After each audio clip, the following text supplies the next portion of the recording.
ನೋಡ್ರಿ ಬಸವಪ್ರಭು ಹಿರೇಮಠ ಸ್ವಾಮಿಗಳ ಹೊಲ್ದಾಗಿದ್ದೀನಿ ರೀ ಈಗ ಮುದ್ದೆ ಬೇಳದಾಗ ನೋಡ್ರಿ. ಅವರು ಇಲ್ಲಿ ಲಿಂಬಿ ಗಿಡವನ್ನು ಹಚ್ಚಾರು. ಇಲ್ಲಿ ನೋಡ್ರಿ ಲಿಂಬಿ ಹೆಂಗೈತಿ.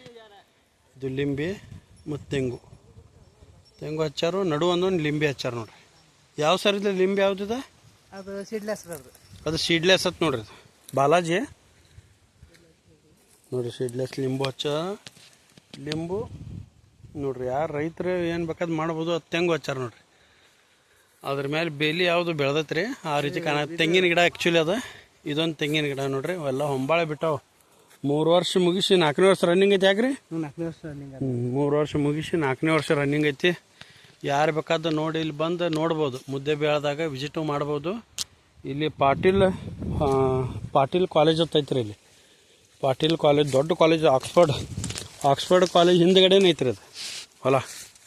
ಮುದ್ದೆ ಬೇಳದಾಗ ಯಾರು ಬೇಕಾದ ಬಂದ ನೋಡ್ಬೋದು ನೋಡ್ರಿ. ಹೊಂಬಾಳೆ ಬಿಟ್ಟಾವ ಎಲ್ಲ ಹಿಡಿತಾವ್ರಿ. ಇನ್ನು ಮೇಲೆ ಇವೆಲ್ಲ ಹಿಡಿದಿದ್ದು ಸ್ವಲ್ಪ ಮಳೆ ಅಸ್ತವ್ಯಸ್ತ ಆತಂದ್ರೆ ಉದುರೋನ್ಕೆ ಹೆಚ್ಚಾಕೈತಿ.